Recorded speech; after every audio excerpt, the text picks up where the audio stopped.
Everyone, আমি অমৃতা আর আমার নতুন একটা ব্লগে তোমাদের সবাইকে ওয়েলকাম। আজ সোমবার 29 সেপ্টেম্বর, ঘড়ির কাঁটা এখন 8:20 বাজে সৌদি টাইম। ইন্ডিয়াতে তো আজকে মহাসপ্তমী। আপনারা খুব নিশ্চয়ই আনন্দিত আর এনজয় করছেন। তাই সর্বপ্রথম সবাইকে জানাই শুভ শারদীয়ার প্রীতি ও শুভেচ্ছা। সুস্থ থাকবেন, সবাই খুব আনন্দ করে কাটাবেন দিনগুলো। বছরে এই 4-5টা দিন আমাদের আসে, তো সবাই ভালো করে একসাথে খাওয়া দাওয়া করে অনেক প্যান্ডেল ঘুরে কাটাবেন। আমার সকালটা 1.5-2 ঘন্টা আগেই শুরু হয়েছে। চা নিয়ে বসেছিলাম। চায়ের পর একটু টা তো হতেই হবে, ব্রেকফাস্ট করতে হবে, বাস তাই নিয়ে চলে এসেছি ধোসা আর একটু চাটনি। আমি ব্রেকফাস্টটা করব, তারপরে সারাদিনে কি কাজকর্ম করব আপনাদেরকে আপডেট দিতে থাকবো। সঙ্গে থাকার রিকোয়েস্ট করলাম।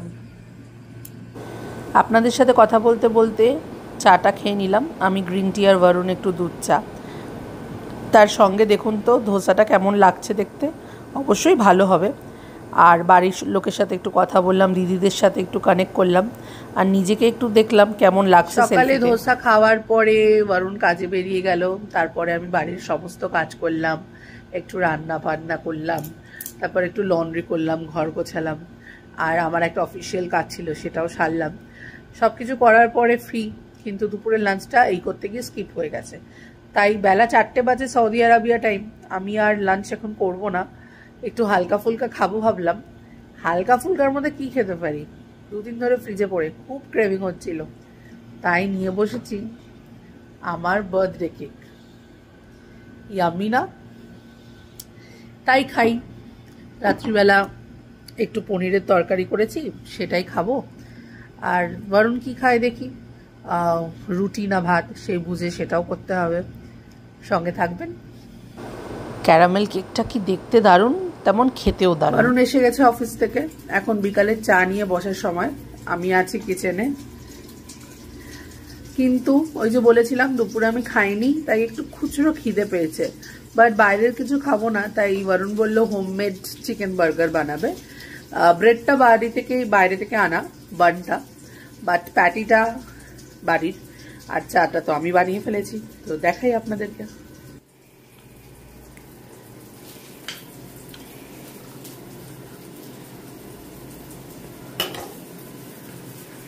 আর ওখানে होममेड मिन्स्ड चिकन दिए। ये मिन्स्ड चिकन इससे बनाया तो कैसे बनाया? मिन्स्ड चिकन, आलू, स्पाइसेस, स्पाइसेस मतलब नॉर्मल अपना spices, Indian spices. Okay, nice. কালারটা দারুণ আসছে। বার্গারটা খাই, খেয়ে ফিডব্যাক দেবো কেমন হয়েছে। এই যে বার্গার আর চায়ের কম্বো, অদ্ভুত না? আর আমার এক্সপ্রেশন দেখে তো বোঝাই যাচ্ছে কেমন হয়েছে এখানে বার্গারটা। প্যাটিটা কি অসাধারণ বানিয়েছে।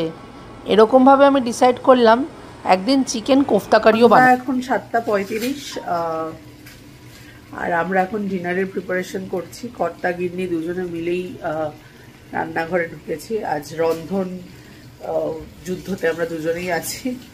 তো বরুণ একটু অন্য ধরনের পনির খেতে চাইলো, নট দ্যাট টিপিক্যালি আলু পনিরের তরকারি যেটা আমি করে থাকি। তো ও বললো না, এইটা খাবো না, আমি অন্যভাবে খাবো।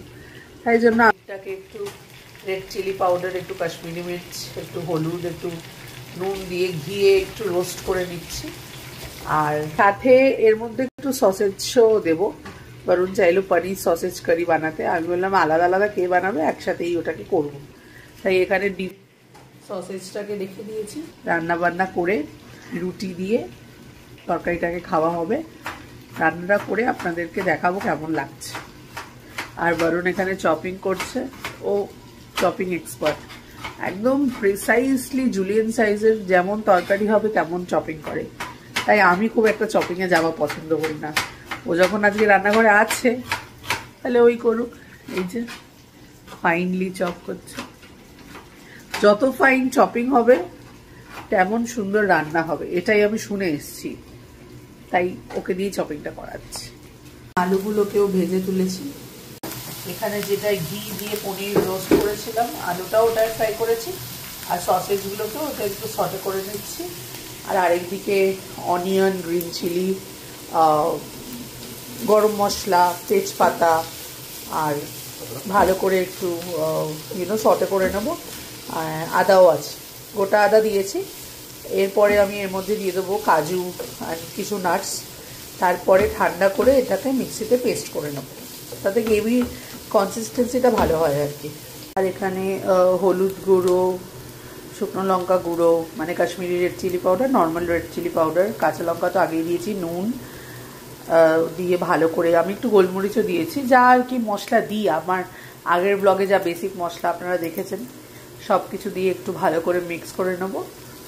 মশলাটা যখন কষবে তার সাথে সাথে ভিজিয়ে রাখা কাজু বাদাম এগুলোও দিয়ে দেবো, যাতে একসাথে একটু ফ্রাই হয়ে যায়, সটে হয়ে যায়। তারপরে ভালো করে মিশিয়ে দেব মিশ্রণটাকে, কারণ এটা মিক্সিতে আমি ঠান্ডা করে পেস্ট করব, তাই যতক্ষণ না মশলাটা ভালো করে কষবে ততক্ষণে টেস্ট আসবে না। কারণ মিক্সিতে পেস্ট করার পর যেই কনসিস্টেন্সিটা আসবে গ্রেভি, তারপরে জাস্ট সসেজ, আলু আর পনিরটা দিয়ে একটু হালকা ফুটিয়েই নামিয়ে নেব, বেশিক্ষণ সাঁতলানোর দরকার নেই তারপরে। তাই এখনই আমি সব মশলা সাঁতলে নেব। ঠান্ডা করার পরে মিক্সিতে এরকম একটা পেস্ট করে নিয়েছি। তারপরে তেলের মধ্যে একটু জিরে, একটু হিং, আলুগুলো দিয়ে একটু সটে আবার করে, যাতে আলুগুলো সেদ্ধ হয়, তারপরে মশলাটাকে দিয়ে দিয়েছি, মিক্সিতে পেস্ট করা যে মশলাটা দিয়ে দিয়েছি। আর একটু টক দই দিয়েছি, যাতে স্বাদটা একটু ক্রিমি ক্রিমি টেক্সচারের হয়, একটু হালকা সুইট অ্যান্ড সাওয়ার টেক্সচারের। এরকম যখন এরকম তেল ছাড়তে শুরু করবে মশলা থেকে, তখন আমরা বাকি যে চিকেন সসেজ আর পনিরটা ভেজে রাখা আছে ওটাও দিয়ে দেবো। পনির আর সসেজটা দিয়ে দিচ্ছি ভেজে রাখা। এখন ভালো করে এটাকে নাড়াতে হবে, যাতে গ্রেভিটার সাথে ভালো করে পিসেসগুলো সটে হয়ে যায়, সাঁতলে যায়। মানে বাংলা ভাষায় খুব সুন্দর করে যেমন মাংস কষাই, ওরকমভাবে কষাবো। যেহেতু পনির আর সসেজ আর আলুগুলো আগে থেকেই একটু ঘিতে ফ্রাই করা আছে, তো এসেন্সটাও বেশ ভালোই আসবে। যতক্ষণ এখানে মশলাটা এরকম করে কষে গেছে, ততক্ষণ আমি বাসনগুলো একটু ধুয়ে নিলাম, যেগুলো এক্সট্রা পড়েছিল। এখন একটু গরম জল মিশিয়ে এর মধ্যে দিয়ে দেবো। মিক্সিতে যে মশলাটা পেস্ট করেছিলাম সেটাই গরম জলটা ফুটিয়েছি আমি, একবার মিক্সিতে ঘুরিয়ে নিয়েছিলাম, তো সেটাই গরম জল দিয়ে দিয়েছি। এখন এটা হালকা ফুটে গেলে নামিয়ে দেবো। নুন মিষ্টি সব দিয়েই মশলাটা কষানো আছে, ব্যাস এই গ্রেভির কনসিস্টেন্সিটা একটু যখন হালকা ঠিক হয়ে যাবে, মানে হালকা যখন একটু ওয়াটারি ওয়াটারি কনসিস্টেন্সি থেকে বেরিয়ে যাবে, তখন গ্যাসটা নিভিয়ে গরম গরম রুটি বা খুবুস বা ব্রেড, পরোটা যাই সাথে খেতে পারবে। এই যে পনির সসেজ কারি উইথ আলু রেডি। গরমা গরম ধুয়ো বেরোচ্ছে একদম। একটু বাদে ডিনার করব। ঘড়ির কাঁটায় এখন 9টা বাজতে যায়, তো 10টা নাগাদ ডিনার করব, 1-1.5 ঘন্টা বাদে। দিনটা বেশ কাজের মধ্যেই কাটলো, মাঝখানে একটু অফিসিয়াল কাজ ছিল, সব কিছু করে রাতে রান্নাবান্না সেট করে বরুণ কাল টিফিনেও এই গ্রেভিটা নিয়ে যাবে উইথ রাইস। তো আজকের ব্লগটা এখানেই শেষ করলাম, দেখা হবে পরের একটা ব্লগে। Till then, stay safe, stay healthy, happy and keep smiling. Ta-da.